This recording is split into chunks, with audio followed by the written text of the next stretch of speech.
A constante de ionização para esse ácido, nessas condições, é de 1,4 vezes 10 a menos 4. Né? Alternativa B. Agora, se eu perguntasse a vocês, qual é a concentração de H+, nessas condições? Bom, eu iria usar a fórmula de concentração de H+, que é a seguinte. Concentração de H+, é igual a alfa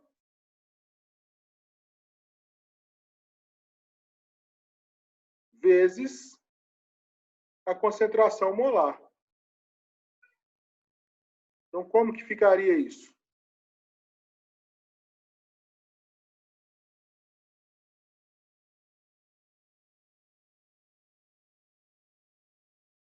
Concentração de H+,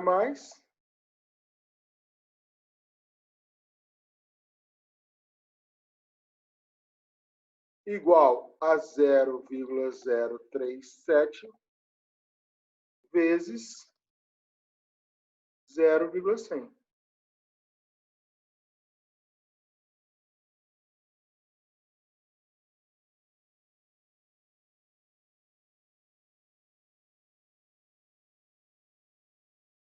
Concentração de H+, então,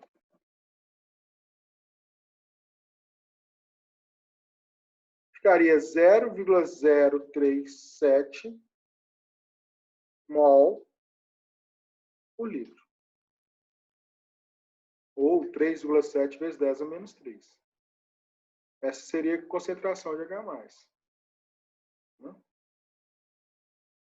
Eu posso perguntar mais ainda. Eu posso perguntar, por exemplo, qual é o pH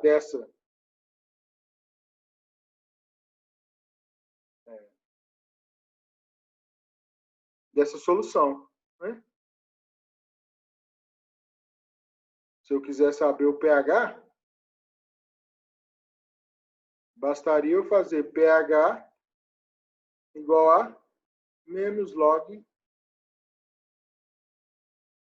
da concentração de H+.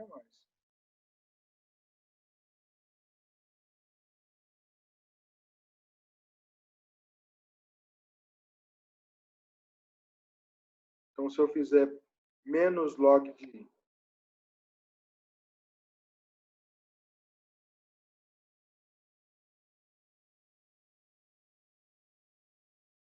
0,037, eu tenho meu pH.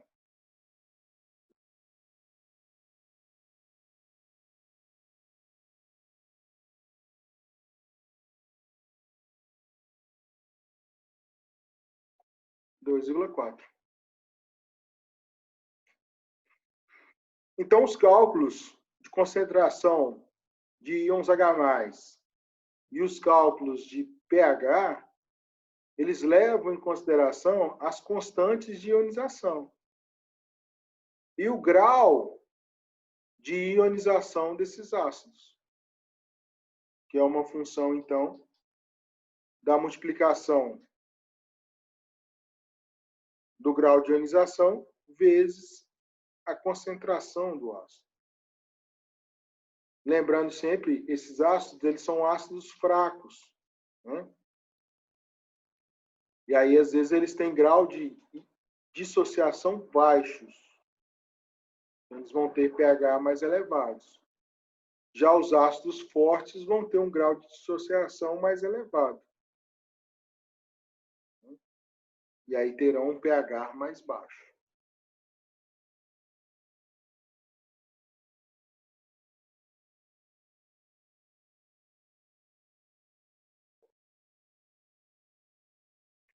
Bom, essa relação com o pH, então, está relacionado com o fato de que as concentrações de H+ ou de OH- influenciam na constante de ionização da água. Influenciam no equilíbrio químico da água. Nós já vimos isso lá na química inorgânica. A água, H2O, Ela pode estar na sua forma molecular ou na sua forma iônica, H+, mais OH-. A constante de equilíbrio da água é a concentração dos produtos sobre o reagente. Então, Kc é H+ vezes OH- sobre H2O. Se eu pegar a concentração de água e multiplicar pela constante de equilíbrio, eu tenho aqui uma constante que é chamada de Kw, que é a constante da água. K, water. Água em inglês, Kw. Então, Kw é igual a concentração de H+ vezes OH-. Então, o produto iônico da água, Kw, ele é igual à concentração de H+ vezes a concentração de OH-. E esse produto ele foi medido experimentalmente, que é 10 a menos 14. Então, de acordo com o equilíbrio da água, se eu aumentar a concentração de H+, eu tenho uma solução ácida. E se eu aumento a concentração de H+, eu vou diminuir a concentração de OH-. Por outro lado, se eu aumentar a concentração de OH-, eu vou ter uma solução básica e eu vou reduzir a concentração de H+. Então, essas duas espécies químicas, H+ e OH-, elas estão em equilíbrio na água pura. Se eu tenho uma substância ácida sendo dissolvida, aumenta a concentração de H+, diminui o OH-. Se eu tenho uma solução básica dissolvida, aumenta a concentração de OH, ou diminui a concentração de H+.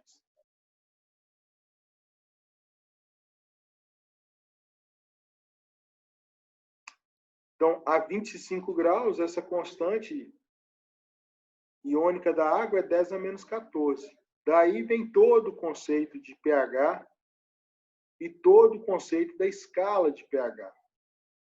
A multiplicação da concentração de H+ e de OH- tem que ser igual a 10 a menos 14. Né? Então, o produto iônico tem que ser igual a 10 a menos 14. O que os químicos fizeram foi criar uma escala chamada escala de pH. Eles pegaram esse produto iônico a 25 graus e aplicaram menos log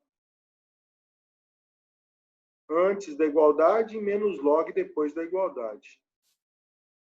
Matematicamente, se eu faço uma operação matemática antes e depois da igualdade, essa igualdade não se altera.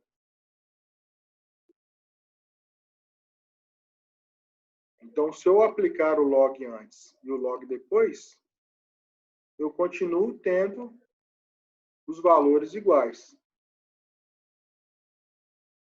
E aí, se eu for construindo matematicamente o raciocínio em cima da aplicação do log, log da multiplicação é igual à soma dos logs. Então, menos log de H+, mais menos log de OH- é igual a menos log de 10 a menos 14, que é igual a 14.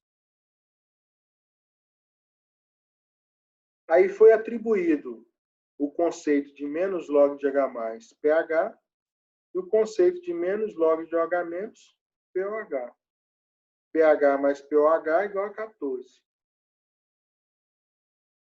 Então, pH é o logaritmo decimal da concentração em mols por litro de íons H+.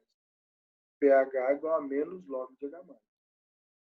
Então, se eu quero saber qual é o pH, eu preciso saber qual é a concentração de H+. Por outro lado, se eu sei qual é o pH, eu posso saber qual é a concentração de H+. Para calcular a concentração de H+, eu preciso saber qual é o grau de ionização do ácido e qual é a molaridade do ácido. Ou saber qual é a constante de ionização do ácido. Tá?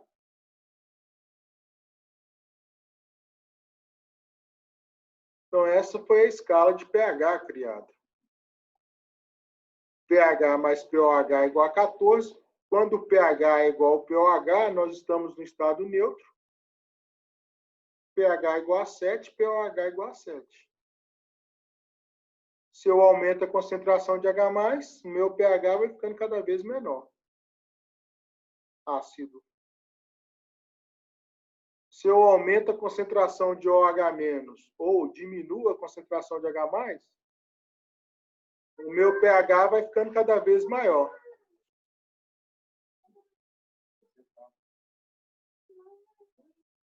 pH maior que 7.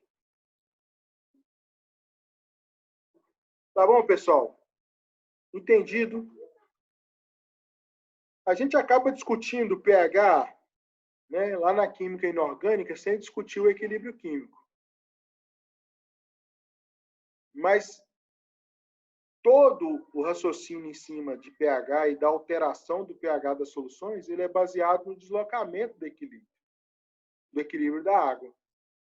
Então, a água está equilibrada quimicamente com a concentração de H+ igual a de OH-. Qualquer substância que aumente a concentração de uma espécie ou de outra altera o pH da solução.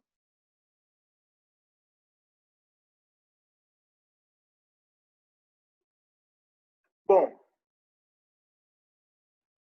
esse princípio de equilíbrio químico, então, ele é utilizado, ou foi utilizado, né, quando se descobriu que algumas substâncias químicas poderiam mudar de cor dependendo do pH que elas estivessem dissolvidas.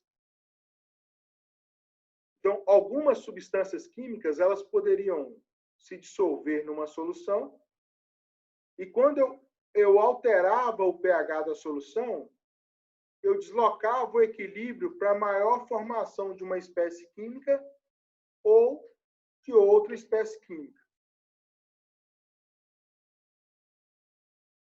E essa substância, ela tinha uma cor numa determinada estrutura e uma cor em outra estrutura. Por exemplo, o azul de bromofenol. A molécula de azul de bromofenol, se ela tiver numa solução com pH maior que 4, a molécula fica na cor azul. Se ela tiver numa solução menor que 4, a molécula fica numa cor amarela. Então, se eu pingar azul de bromofenol numa solução incolor, se a solução ficar azul, pH maior que 4. Se a solução ficar amarela, pH menor que 4. Se eu fizer isso com outra substância, o alaranjado de metila, se eu jogar um pouquinho de alaranjado de metila em uma solução, se o pH ficar maior que 4, amarelo. Se ficar menor que 4, vermelho. Se eu pegar uma outra solução, o vermelho de metila, se eu jogar um pouquinho de vermelho de metila na solução, se o pH for maior que 5,5, amarelo. Menor que 5,5, vermelho. Se eu pegar uma substância chamada azul de bromotimol, se eu jogar na solução, se o pH for maior que 6,5, 6,3, azul. Se for menor, amarelo. Se eu pegar uma substância chamada fenolftaleína, jogar na solução maior que 8,5, rosa. Menor que 8,5, incolor. Essas substâncias que mudam a sua coloração em função do valor do pH onde elas estão inseridas, são chamadas de indicadores ácido-base. Existe uma lista enorme de substâncias que mudam com a coloração. Inclusive, tem uma experiência muito legal, dá para fazer em casa. Né? Você compra lá repolho roxo, pega umas folhas do repolho roxo, coloca no liquidificador com um pouco de água, bate aquilo ali, depois filtra essa solução, né, para tirar o excesso dos sólidos do repolho roxo e fica ali com aquela solução arroxeada. Se você pegar aquela solução e colocar vinagre, colocar bicarbonato, colocar sabão em pó, colocar soda cáustica, você vai observar que as cores vão mudar de acordo com o acréscimo dessas substâncias. Ácido acético deixa o ambiente ácido, muda roxo para uma determinada cor. Soda cáustica aumenta o pH, muda de roxo para outra cor. Bicarbonato. Bicarbonato é um ácido, reduz o pH, mas não reduz tanto como o ácido acético. Então, fica uma cor intermediária. Extremamente interessante. Porque no repolho roxo existem substâncias que alteram a sua coloração em função do pH. E aí, o pH, pessoal, ele irá, então, funcionar como uma perturbação do meio para aumentar a concentração da molécula numa determinada coloração ou numa determinada coloração. Então, por exemplo, azul de bromofenol. Se eu aumento o pH, eu favoreço que essa molécula fique no seu formato azul. Se eu diminuir o pH, eu favoreço que essa molécula fique no seu formato amarelo. Fenolftaleína. Se eu aumentar o pH, eu favoreço a molécula ficar no estado rosa. Se eu diminuir o pH, favoreço a molécula ficar no estado incolor. Isso é interessantíssimo no ponto de indicadores ácido-base, né? E são utilizados, por exemplo, para os princípios de medição de pH das soluções, seja por equipamentos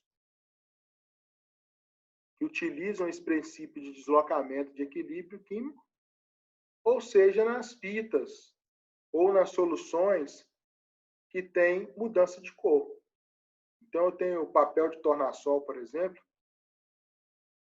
que indica o pH de uma solução. Eu mergulho lá a tirinha, ela muda de cor de acordo com o pH da solução, vou lá na tabela e comparo. Essas tiras, elas possuem uma solução de indicadores universais. Então, há uma composição de vários indicadores que vão atuar em diferentes faixas. E aí, de acordo com o pH, a soma das suas cores vão dando as variações de acordo com o pH. Então, esse princípio de identificação do pH por cor se baseia também no deslocamento de equilíbrio, do equilíbrio iônico da molécula que muda de cor. Então, eu posso ter um indicador universal, que é uma mistura de vários indicadores, né? Ele pode estar no estado sólido, fixado aqui numa tira de papel, ou pode ser uma solução que eu vou pingando, né? E aí ela entra em contato com os diferentes pH e muda de cor de acordo com o pH. É o que acontece quando uma pessoa vai avaliar o pH de uma piscina. Pinga lá umas gotinhas numa amostra de água da piscina, tem um recipientezinho plástico, ele mistura ali e do lado tem uma escala de pH. Quanto mais amarelo, quanto mais vermelho. Quanto maior o pH, menor o pH ou maior o pH, de acordo com a coloração.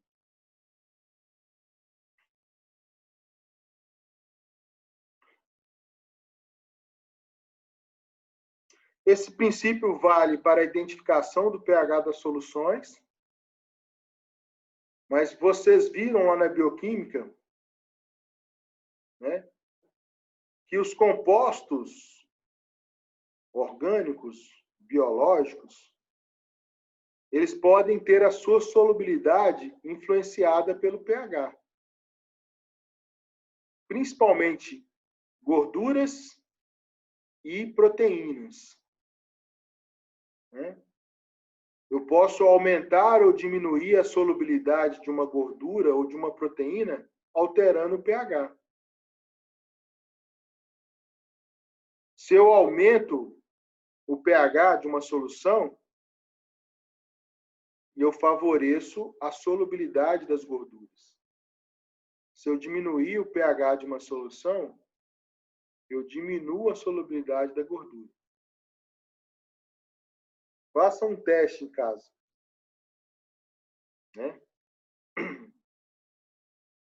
Pega uma panela bem suja de gordura, uma crosta de gordura, e pinga algumas gotas ali de ácido acético. Vocês vão ver que vão formar ali uma capa de gordura sobre a panela. Depois, pinga umas gotas de soda cáustica. Vocês vão ver que aquela capa de gordura ela vai se desfazer. E aí, se eu quero limpar, né, uma superfície gordurosa, normalmente eu uso uma solução cáustica. Né? Aqueles produtos de limpeza de gordura são substâncias à base de soda cáustica, que aumentam a solubilidade da gordura. Se a gente pensar isso do ponto de vista biológico, se eu tenho, por exemplo, o transporte de gordura no sangue, né? Os HDLs, os VLDLs, os LDLs, né? Que transportam colesterol, os quilomicrons que transportam lipídios. Se eu aumento a acidez do sangue, eu vou reduzir a solubilidade dessas gorduras, posso aumentar a formação das placas de gordura, das placas de ateroma. Por outro lado, se eu torno esse ambiente mais básico, eu faço com que essas moléculas fiquem mais solúveis. É um princípio muito parecido também com as proteínas. A maior parte das proteínas possuem grupos ácidos carboxílicos na sua cadeia lateral. Se eu aumento a concentração de ácido, eu diminuo a solubilidade das proteínas. Se eu torno o ambiente mais básico, eu aumento a solubilidade das proteínas.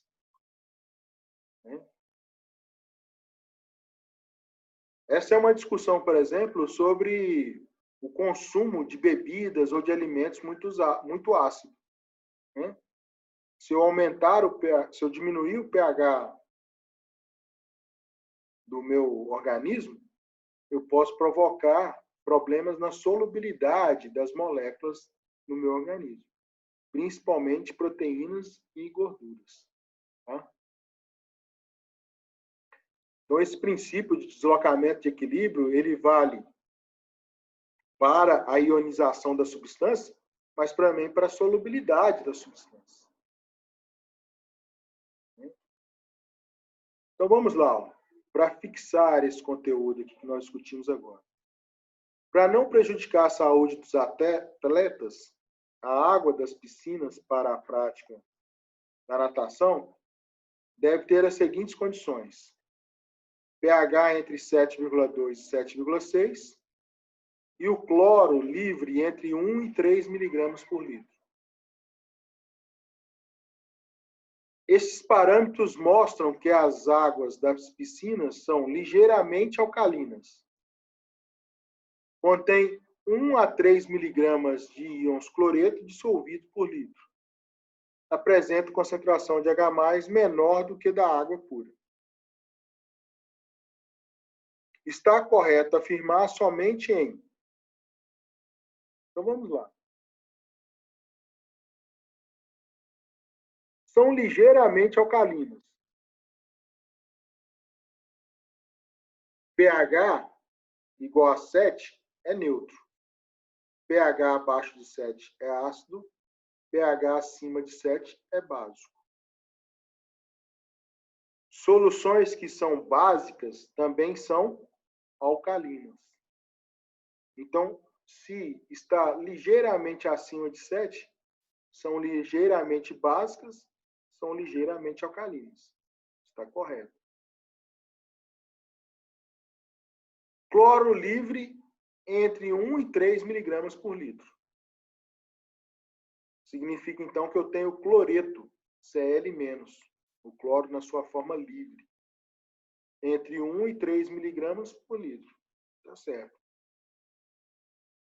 Agora, apresenta concentração de H+, menor do que a da água pura.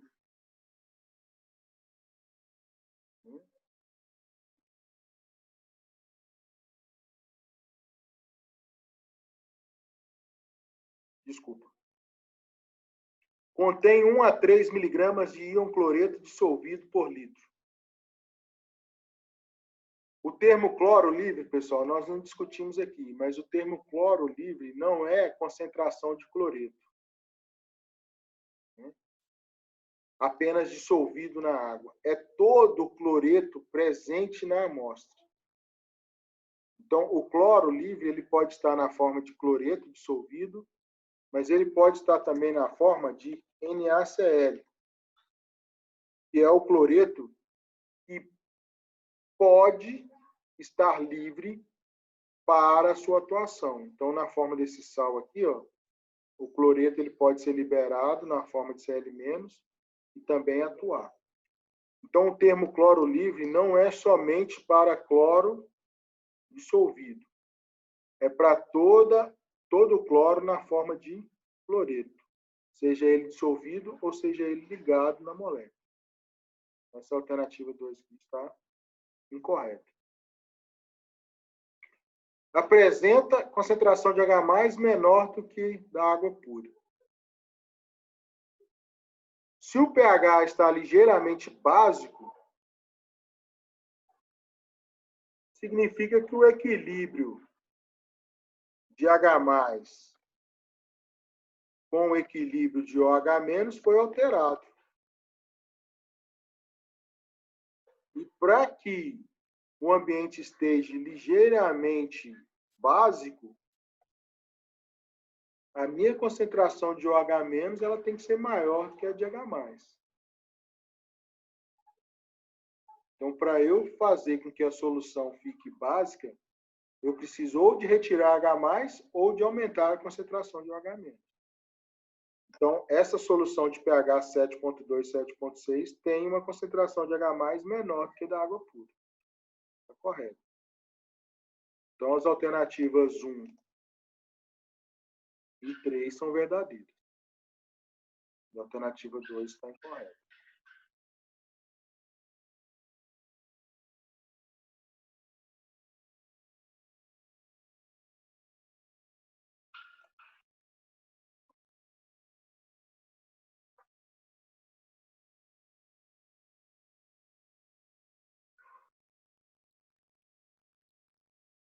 Então, a alternativa correta aqui é a 1 e a 3.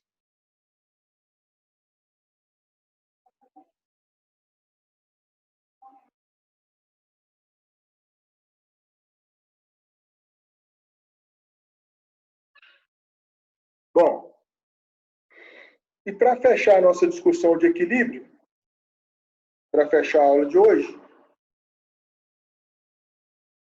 o equilíbrio químico ele pode ser uma função também da solubilidade de compostos iônicos. Então, eu posso calcular uma constante de solubilidade. E essa constante de solubilidade ela pode ser influenciada pelos mesmos parâmetros que influenciam a constante de equilíbrio. Isso é chamado de equilíbrio iônico. Né? E observa-se normalmente esse equilíbrio iônico em sais. Mas eu posso observar esse equilíbrio de solubilidade em qualquer substância química, como eu disse para vocês, as gorduras e as proteínas. Tá? Para os sais, cada sal possui o que a gente chama de coeficiente de solubilidade. que é a quantidade máxima de sal que se consegue dissolver numa determinada quantidade de água. Então, o coeficiente de solubilidade é a quantidade em gramas do sal que se consegue se dissolver em 100 gramas de água. No caso do KCl, na temperatura de 20 graus, consegue se dissolver 30 gramas por 100 gramas de água. Isso significa que se eu acrescentar mais de 30 gramas, por exemplo, se eu acrescentar 30, depois acrescentar mais 10,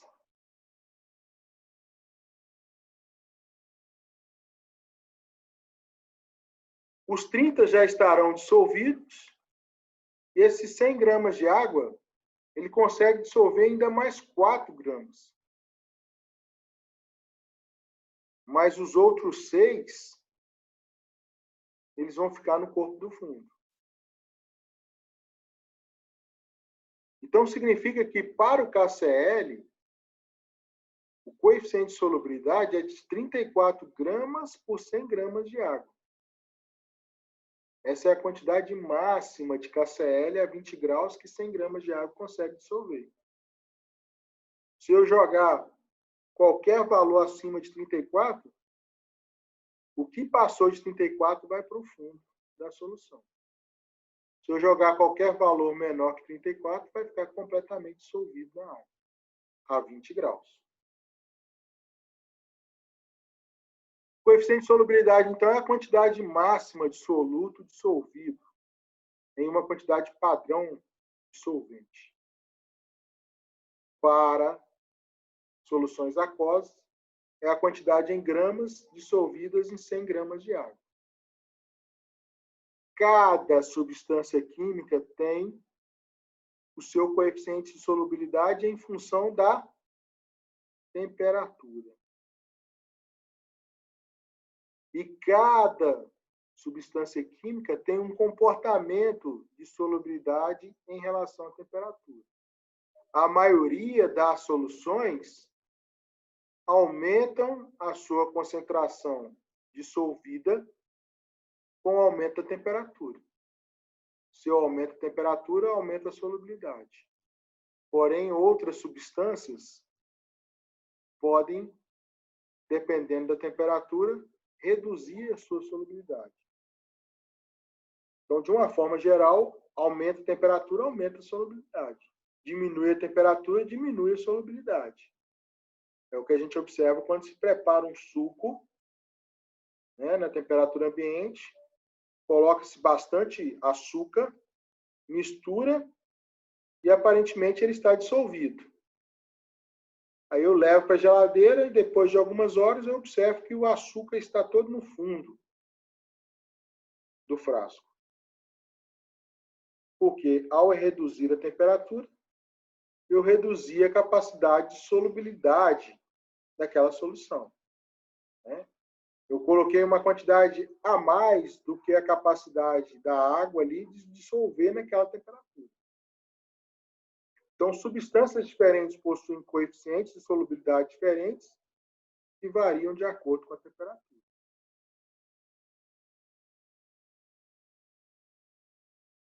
Uma solução ela pode ser chamada, então, de solução saturada quando ela possui a sua capacidade máxima de dissolução do soluto numa determinada temperatura e sobre agitação. Então, a 18 graus, 1 litro de água dissolve 359 gramas de NaCl. Se eu acrescentar 360 gramas de NaCl, 359 vai ficar dissolvida em 1 litro e 1 grama vai ficar para o fundo.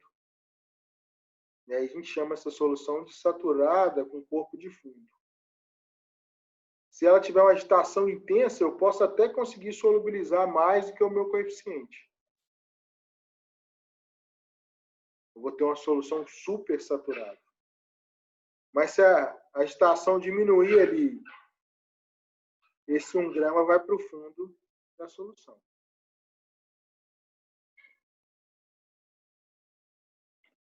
Se eu tiver quantidades bem baixas em relação ao coeficiente de solubilidade, eu vou falar que a minha solução está diluída. Se eu tiver concentrações próximas ao meu coeficiente de solubilidade, eu vou falar que a solução está concentrada.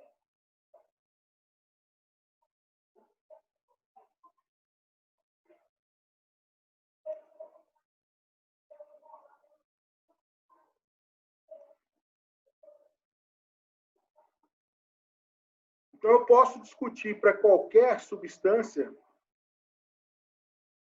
principalmente os sais, a sua capacidade de solubilidade em água, em função da temperatura. Quanto maior a temperatura, normalmente maior a sua solubilidade. Então, por exemplo, uma solução saturada de nitrato de potássio, constituída pelo sal em 100 ml de água, está na temperatura de 60 graus Celsius. Essa solução é resfriada a 25 graus, ocorrendo a precipitação de parte do sal dissolvido. Com base no gráfico de solubilidade, calcule a massa de sal que precipitou, a massa de sal que permaneceu na solução.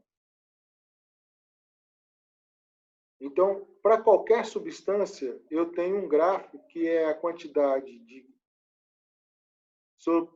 substância em gramas dissolvidas por 100 gramas de água, em função da temperatura. Se eu cruzar a temperatura com a quantidade em gramas, no gráfico, eu tenho o coeficiente de solubilidade para aquela temperatura. Então, para 60 graus, o coeficiente de solubilidade é 70. 70 gramas por 100 gramas de água. Se eu tiver 100 gramas de água, então, eu vou obter uma solução saturada dissolvendo 70 gramas de KNO3. Agora, se eu pegar essa solução a 60 graus e abaixar para 25, em 25 graus eu só consigo dissolver 40 gramas. Então, eu tinha 70 dissolvido a 60. Eu baixei para 25, só 40 que vão ficar dissolvidos. Os outros 30 vão para o fundo da minha solução. Então, se eu resfrio uma solução saturada, eu formo um precipitado.